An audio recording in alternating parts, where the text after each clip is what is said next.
When we talk about mass media, we will talking about the dissemination of information or information transmitted within a culture. And this can include print media like books, newspaper, and magazines, as well as the digital media like TV, movies, radios, and the internet. Exactly how this media is consumed changes across cultures and age groups. For example, my grandmother gets a lot of information about current events through TV newspaper, but I primarily get this information online. And when we look at this media, we can look at this role it plays in our society through different sociological perspectives. As according to the functionalist view, one of the most important functions of a mass media is to provide entertainment. So it's meant to occupy a leisure time, but the functionalist view also says that mass media can also act as an agent of socialization and an afference of social norms. It presents standardized view of society and provides collective experience for members of that society. Think about shared experience of watching the Olympic on television or being with a group of people to see a movie on opening night.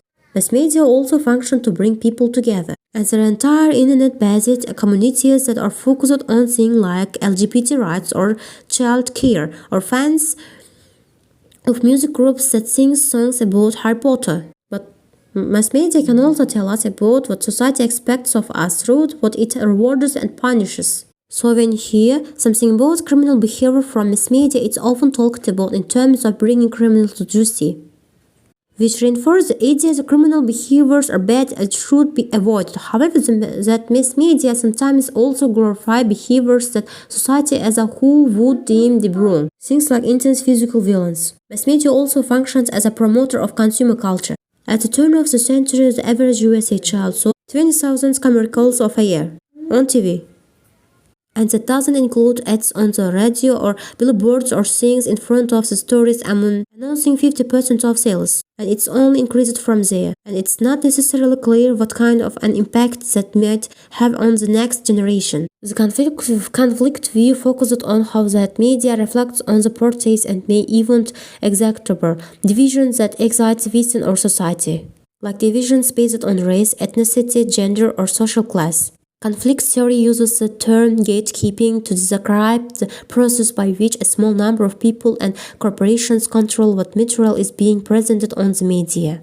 It describes how information, so things that appear in our newspapers, the stories that are made into movies, what TV shows are turned into pilots.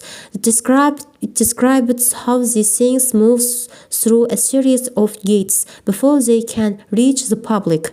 In some countries, this might be controlled primarily by the government, but for others, it resides primarily by large media corporations. Gatekeeping can also have more of an effect on some media than others. For example, a lot of control is put on what big-budget movies are made, but there is very little overhead control of what gets posted online. The conflict theory also describes how mass media often reflects the dominant ideology, giving time and space or privileging certain social, economical, and political interests while something actively limiting other views. The people who make choices about what media produces, the gatekeepers, are predominantly white, male, and wealthy. And as a result, stories representing the views of racial minority groups, women, LGBT individuals, and working class people are typically underrepresented. And because of this divide, brutalities of minority groups can often be stereotyped or goaded by unrealistic generalization about a certain group of people. And while some corporations have taken the steps to try to improve this, they sometimes take in the wrong direction, which results in tokenism instead of actual diversity, or cases where a single minority member is added to TV show or movie as a stand-in for that entire group. Feminist theory's understanding of mass media is similar to what we would see in conflict theory in that it also holds the mass media's stereotypes and misrepresents society towards a dominant ideology. Specifically, it focused on the way that messages about men and women are represented in the media. Note that women are often underrepresented in mass media content, that men are often considered normal while women are considered to be other.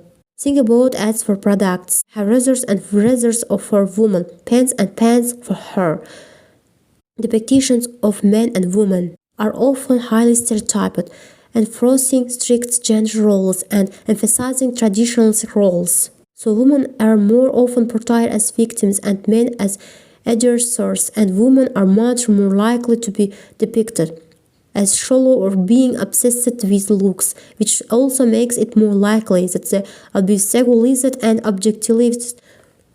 The interactions perspectives looks at this media on this micro level to see how it shaped day-to-day behavior. Looks at how to mass media blurs the line between solitary and groups activities. So think of the fact of seeing movie. You may be watching it with other people, but because of social norms or even set rules, you are actually forbidden from talking about the movie with the people you with. It also looks at the fact that how we connected with other people using media tends to change over time. Whereas before I might have called my grandparents to keep in touch with them, now I can talk with them via email or even text message.